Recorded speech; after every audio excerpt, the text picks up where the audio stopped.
Man G here, Into the Squared Circle podcast, where we talk about all things professional wrestling. That's right, my friends. On this episode, I'm going to give you guys my previews and predictions for WWE SummerSlam, going down this coming Saturday and Sunday, August the 1st and August the 2nd. Going down in beautiful Minneapolis, Minnesota. That's right, my friends. Here on the show, we're going to break down the matches, what's going to go down, Donkey Kong style, you know what I'm saying? And for the main event, we're going to review AEW's Redemption pay-per-view and so much more. But before I continue on, follow me on social media. I just reached 11K on Facebook, man. So join me and join the fun on Facebook, on Instagram, on YouTube. Yeah, give me a follow and subscribe. Also on Twitter and X as well. And if you're listening to the podcast land, Spotify, iHeartRadio, Google Podcasts, Apple Podcasts, wherever you listen to your favorite podcast, all you have to do is type in Into the Squared Circle podcast. All right, I'm going to shut the hell up. Let's get into business. WWE SummerSlam coming up right here at Into the Squared Circle podcast. Don't go anywhere.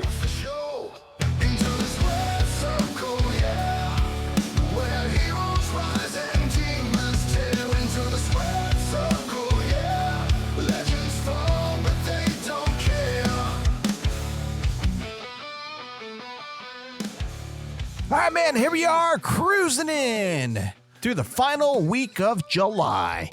As this weekend, we kick off the month of August. Summer's passing by, right?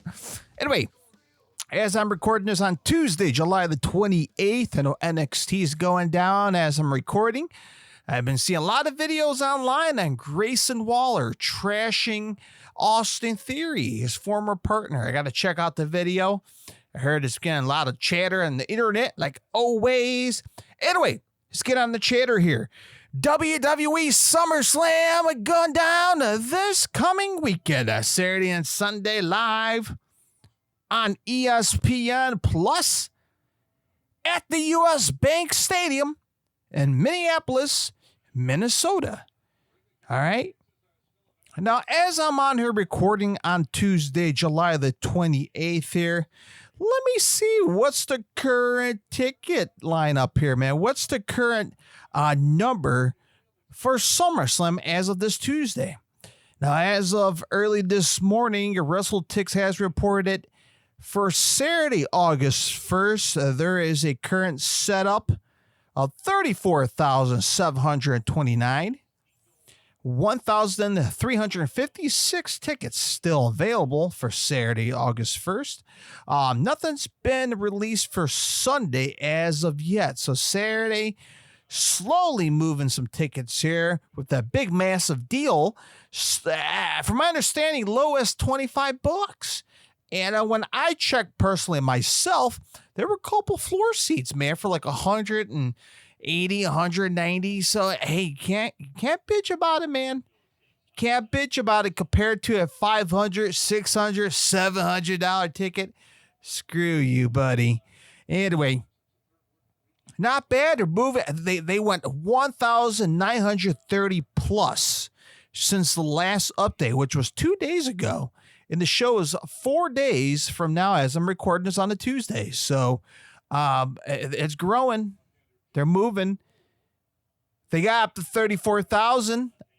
Again, not too massive. The stadium right now, the total seats map on the stadium in that building at the US Bank Stadium is 72,000. So I'm not sure if they cracked even halfway mark on it, but I know they got a big ass stadium. They're going to be doing a lot of tarping for sure. And we'll see how many walk-ups they'll get leading up to SummerSlam. So let's get into the matches. What's going down for night number one? A total of 6 matches, man, this coming Saturday, August the 1st. We have Liv Morgan putting her WWE Women's World Championship on the line against Io Sky. Well, could Io Sky get a big break and get that title around her waist? There's a potential. There is a potential. Io Sky could get a big fat win for her. And we'll see what's next for Io Sky if she does become a world champion, potentially. Or could Liv Morgan retain the women's world champion? We'll have to wait and see on that. But my pick, underdog, Io Sky. Up next, a Hell in a Cell match. Obafemi, the ruler, versus the Beast Incarnate, Brock Lesnar. All right. So this past Monday on Raw, both guys was supposed to have a weigh off. And the only guy who managed to take his clothes off was Obafemi, who clocked in at, 300 and something pounds, looking lean and mean.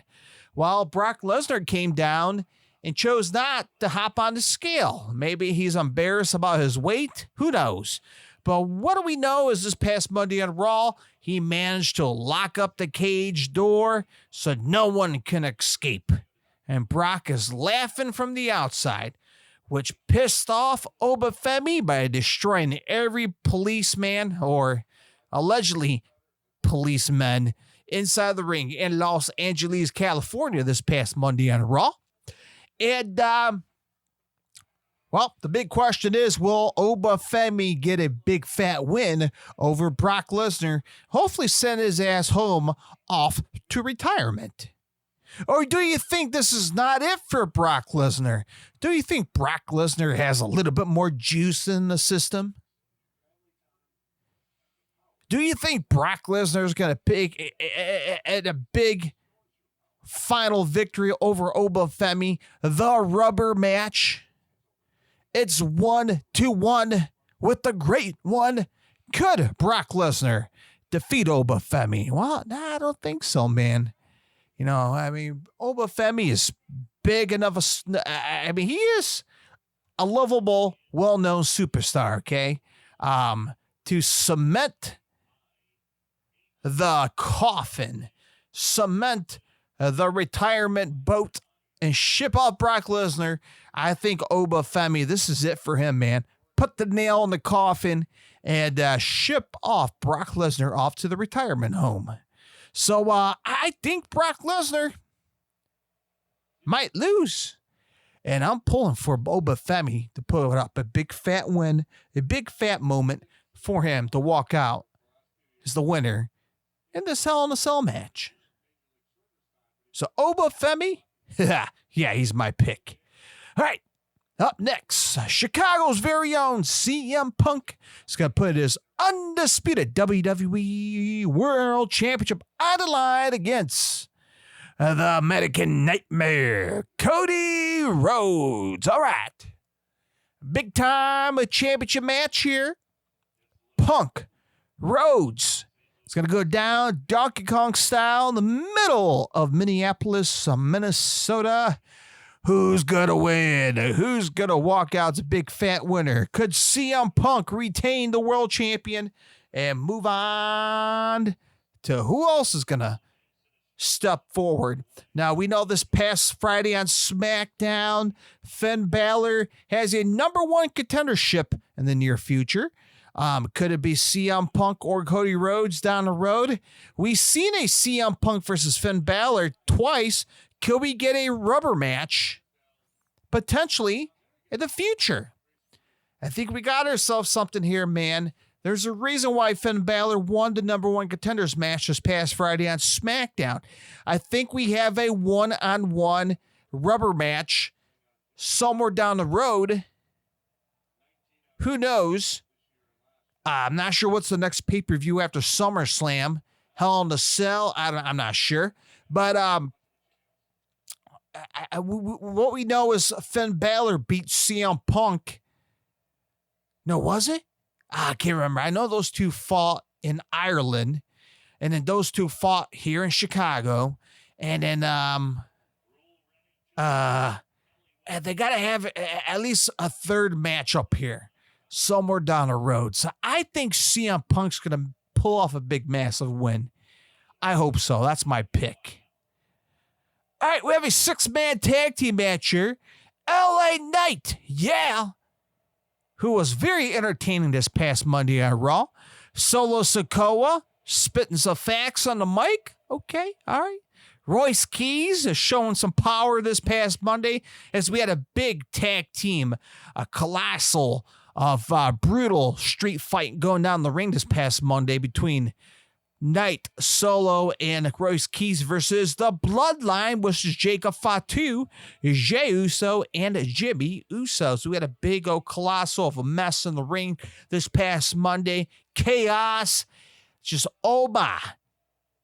So who's going to pick up the big fan win? Well, I hope Team LA Knight walked off victoriously. I hope so. All right, up next, the Ring General. Gunther is going to go toe-to-toe against former WWE SmackDown General Manager, former NWA World Heavyweight Champion, not Magnus. You may know him as Nick Aldis. So again, Gunther versus Nick Aldis. And we'll see how Nick Aldis do, man. He hasn't been doing a lot of wrestling lately. In the ring, at least in the WWE. Maybe he's been doing a lot of warm-ups, a lot of training lately. And the question is, could Nick Aldis put off a hell of a match this coming Saturday night against Gunther? Could he dethrone the Ring General? Or could he make Nick Aldis tap out? Not only he relinquish his general manager position on SmackDown, could he just end wrestling as a total from Gunther? That's a potential right there, man. Gunther's a dangerous man. He's a Ring General. He is the career killer. They teased it on this Titantron this past Monday on Raw. We cannot forget he is the career killer. Now, could Gunther destroy the career of Nick Aldis? There's a pretty good chance. So I'm going to go for Gunther. I'd be shocked if Nick Aldis does win. I'd be shocked. All right. Up next, last and final match for this coming Saturday SummerSlam. The Bella Twins are going to go toe-to-toe. Nikki and Bella and Paige versus Fatal Influence was JC Jane, Laney Reed, and Fallon Henley. So we know Fatal Influence is making a little bit of the push, you know what I'm saying? They're getting a little bit of love on national television. They're making some moves. They're making some noise. And, I'm sorry, Bellas. I'm sorry, Paige. But I think you guys are going to lose to a Fatal Influence. My personal pick. All right. Night number 1 is SummerSlam. There's your card. Now we're going to get in to night number 2, SummerSlam. Here we go. And as I'm cruising in here to night number 2, Roman Reigns, the OTC, the original tribal chief. Put the finger up, mother. Roman Reigns versus Seth freaking Rollins for the WWE World Heavyweight Championship. Huh? Now we saw Seth Rollins standing tall, last man standing this past Monday on Raw. Yeah, boy. Roman Reigns trying to use a steel chair on Seth Rollins. Seth Rollins managed to flip the tables and gave Roman Reigns a little curve stop, you know what I'm saying? Leaving Roman Reigns flat out on the floor. And, oh boy, man, we got the Shield members going toe-to-toe. Jon Moxley is reigning the Death Riders on AEW land. But hey, man, we got Rollins and Seth and Roman Reigns going for the World Championship. Who's going to win? Could Roman Reigns walk out retaining the title?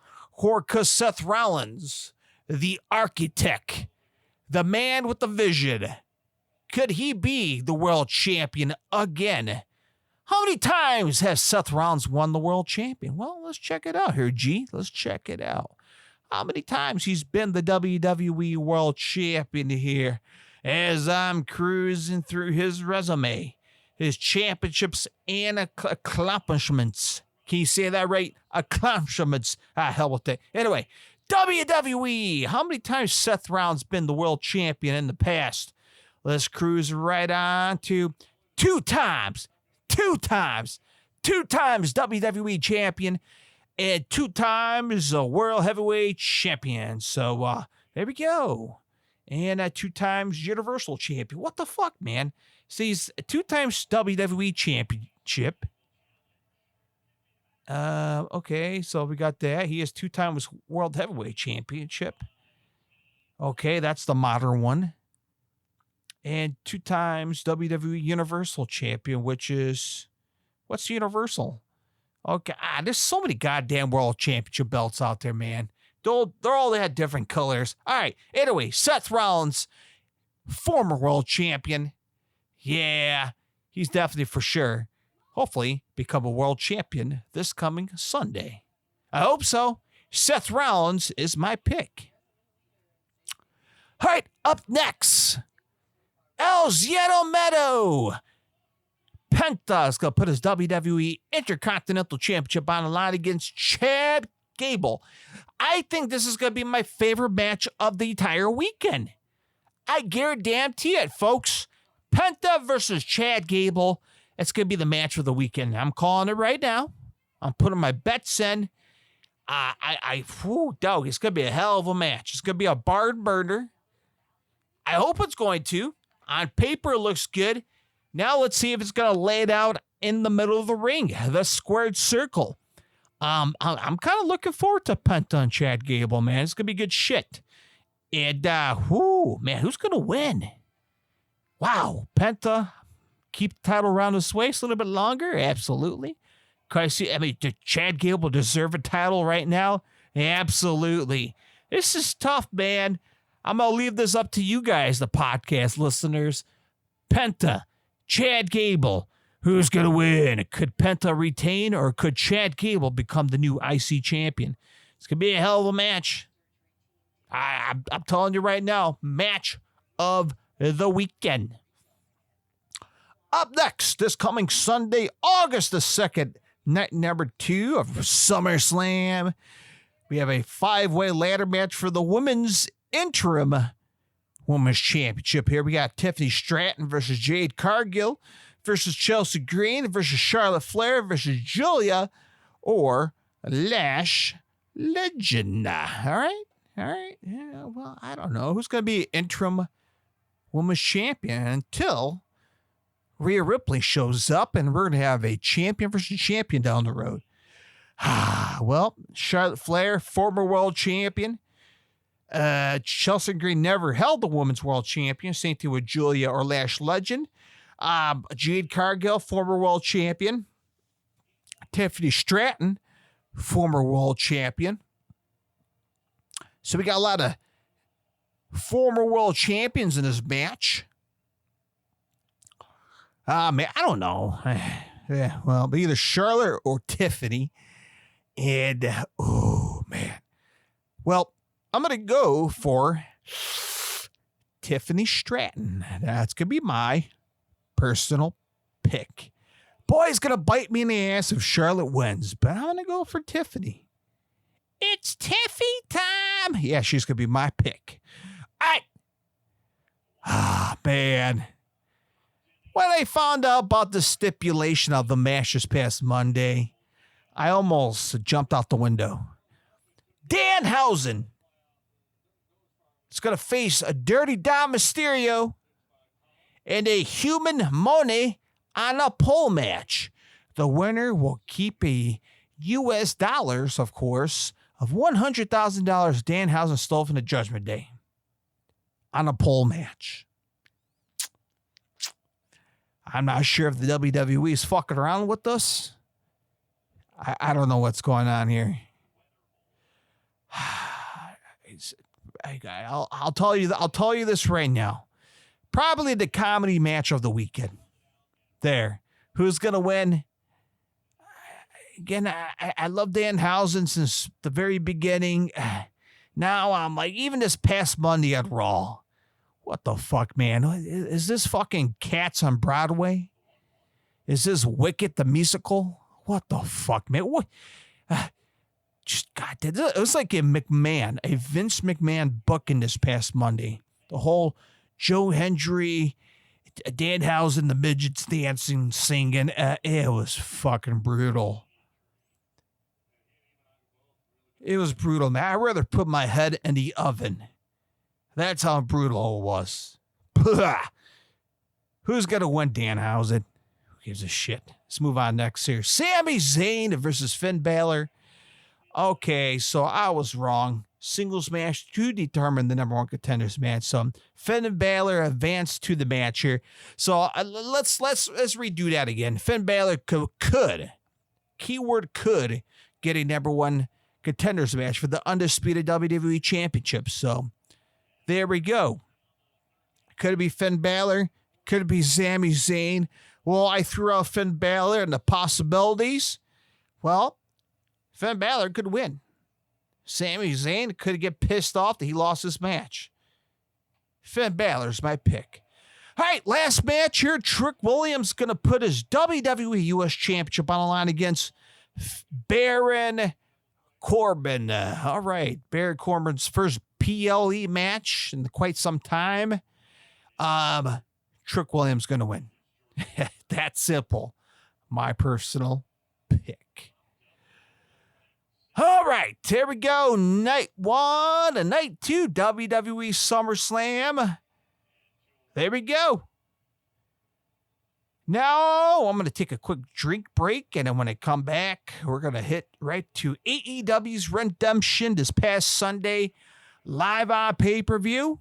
Was it good? Was it bad? Yeah, well, we'll talk about it right here on Into the Squared Circle podcast. All right, man, here we are. AEW Redemption. Lost the train of thought here, man. Watching the Cubs game, man, just spanking the Cardinals. Hell yeah, I'm happy. Anyway, AEW Redemption. Montreal, Quebec, Canada, the Bell Center, 7,107 people were there live this past Sunday, live on pay-per-view.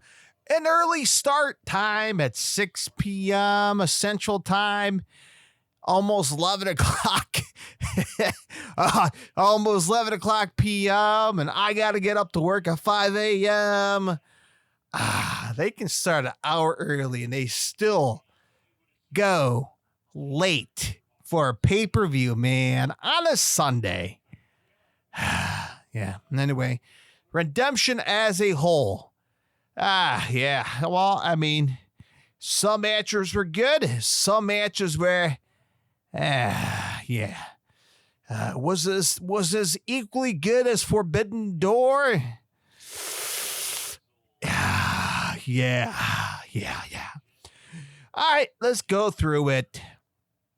By the way, the pre-show, we had a ceremony to celebrate, was it 50, 60, 70 years of the Rougeaus, who dominate the Montreal wrestling scene. And the Rougeau brothers came out with death metal music. Oh, now I'm sitting there scratching my head. I'm like, they chose the music, or of course I found out the reason why they played his music, and well, I'll let you guys figure it out. Anyway, they celebrate the Rougeaus and the family history in the AEW ring. So the first pre-show match here, the trios match for the AEW World Trios Champion, the Conglomerate, Orange Cassidy, Roderick Strong, and Kyle O'Reilly defeated the Lethal Twist, Jay Lethal, Blake Christian, and the Lee Johnson Blind pinfall. All right, just entertainment match to kick off the pre-show. All right, so to kick off the pay-per-view 6-way ladder match to determine the number one contender for the AEW International Championship. Well, we had Mike Bailey versus Jack Perry versus the Beast Mortos, Commander, Nick Wayne, and El Colon, the 6 guys, squaring off inside the squared circle with ladders all around the ring, Havoc style. Of course, Mike Bailey did a jump off the ladder on the stage on top of all the guys. By the way, Mike Bailey is in his home country of Canada, so he's the favorite in the match. And Mike Bailey had a nice little moment jumping off the ladder. We had Commander doing a tight rope run, jumping off the ropes, putting somebody through a table. I can't remember. So we had a lot of crazy spots throughout the match, a lot of table breaking, a lot of ladders jumping.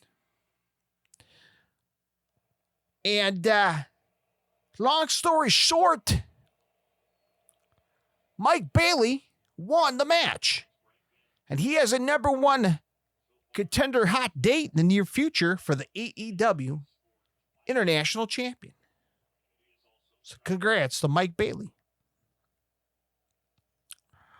Up next, we have a tag team match here. The Young Bucks. Matt and Nick Jackson versus the Death Riders, which is Jon Moxley and Will Ospreay. Now, Jon Moxley and Ospreay had a somewhat of a chemistry, at least the majority of the match. And one of the Young Bucks got runged in the head by Ospreay right on the head. He lost a little bit of light in his old noggin there. And I think it was a spot in there where I think Moxley had a chair. Ospreay refused to use the chair. And there was a little friction between both guys. Long story short, the Young Bucks managed to defeat Jon Moxley and Will Ospreay to win the tag team match here, showing some crack between Jon Moxley and Will Ospreay, which will play a role later on the pay-per-view. All right, up next, we had a pretty solid match here. Kyle Fletcher versus Bandito. 26 minutes, almost a damn near 30 minutes of a match. As expected, it was a banger for some people. Sure, standard AEW match. A lot of 1-2 kickouts. A lot of buckle bombs. A lot of just insane shit moves. Just off the wall. High octane. A lot of kicked out. A lot of 1, 2, kick out. Just been a lot of those, man. There've been a lot of kickouts.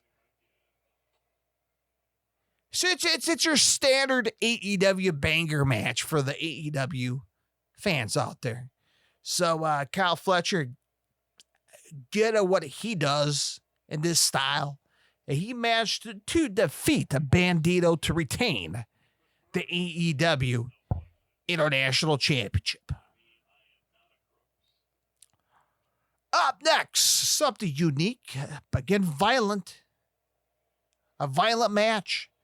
The Dogs, David Finlay and Clark Connors defeated the Bang Bang Gang, Jay White and Juice Robertson. And by the way, double chain, meaning one set of guys going to be chained up together while the other guys were chained up together. And imagine 2 long chains tied up to your opponent going off inside, outside of the ring, and choking each other, taking advantage, pulling the one chain on one side to yank your partner just to reverse it back. Using the chain as a weapon. violent, brutal. Of course, the Death Riders got involved in the match. And eventually, Marina Shafir threw in the shillelagh to David Finlay. And he managed to use the shillelagh to knock out, who was it, Jay White or Juice Robinson, one of the guys. Knocked him out clean, pinned him 1, 2, 3. And the Dogs defeated the Bang Bang Gang. All right, up next, we had a singles match for the AEW TBS champion. The champion who came down the ring, Hikaru Shida, went toe-to-toe against Maya World. And Maya World, it was her birthday this past Sunday. So happy belated birthday to Maya World. And, well, she had a big fat win for her, man. I know she lost a family member just recently, and I got to send my condolences to Maya World and her family on her loss. And, not only just dedicate to her lost family member, but it was her birthday too as well this past Sunday. And what a birthday gift, right? Winning the AEW TBS Women Championship, man. It's a pretty big win for her from Maya World. Congrats to her and becoming the new AEW TBS Championship. All right, up next here with a tag team match here for the AEW World Tag Team Champions, Cage and Cope, Christian Cage and Adam Copeland. Yeah, well, they had a slobber knocker of a match against the Death Riders, Claudio Castagnoli and Pac. 18 minutes and 35 seconds of a match. I'm trying to replay it in my brain here. Well, anyway, Cage and Cope managed to pick up a big fat win, of course. Pac, always looking impressive in the ring. His physique, as always. Same thing with Claudio Castagnoli. Freak of nature. I believe the Death Raiders were trying to get involved in this match as well. Long story short, Cage and Cope won the match. And after the match, the Young Bucks came out. Matt and Nick Jackson, the Young Bucks, went toe-to-toe with Cage and Cope. And they put the big graphic on the screen. Next month in August at Wembley Stadium, AEW is all in, and we got Cage and Cope versus the Young Bucks for the AEW World Tag Team Championship. So a big-time match lined up for All In Wembley Stadium. All right, let's move on next here. This match is, the Painmaker, Chris Jericho. By the way, his entrance music was Judas Priest, Painkiller. God, I love that record, and I love that song, man. One of my favorite Judas Priest songs. And, man, what a great song to come out to. May not be everyone's favorite song, but hey, it's my number one favorite song when it comes to Judas Priest. Well, he won toe-to-toe against Tommaso Ciampa. No holds barred match for 23 minutes. It's just Chris Jericho. He is the legend. He is the icon. Just this match wasn't for me, man. Violence like usual. Barbed wire bat. Yeah, broken mirror glass. You had Tommaso Ciampa pissing off the Montreal fans by wearing a Boston Bruins jersey. He was smashing the Toronto's. That was a maple leaf. What the fuck you call it? Like a Beanie Baby bear. He was smashing in the middle of the ring to piss him off even more. Well, anyway, long story short, the match ended with Chris Jericho having a drill, a physical power drill with a drill bit. Like those ones like you drill a hole in the wall. And not like a Phillips or a flathead, like to screw in a screw. And I'm talking about a physical drill blazing on top of the head of Tommaso Ciampa. Right? He was ready to push it in and make a hole in his head, and he managed to tap out. And Chris Jericho defeated Tommaso Ciampa by submission. Yeah. Anyways, move on next here. Andrade El Idolo went toe-to-toe against Mark Davis. Pretty solid. I had a good feeling Andrade is going to win. And that's what happened. Andrade El Idolo defeated Mark Davis by pinfall for Andrade El Idolo to become the new AEW National Champions. Congrats to Andrade. First ever AEW champion in the company. All right, up next, we have Willow Nightingale. Hard-hitting match here.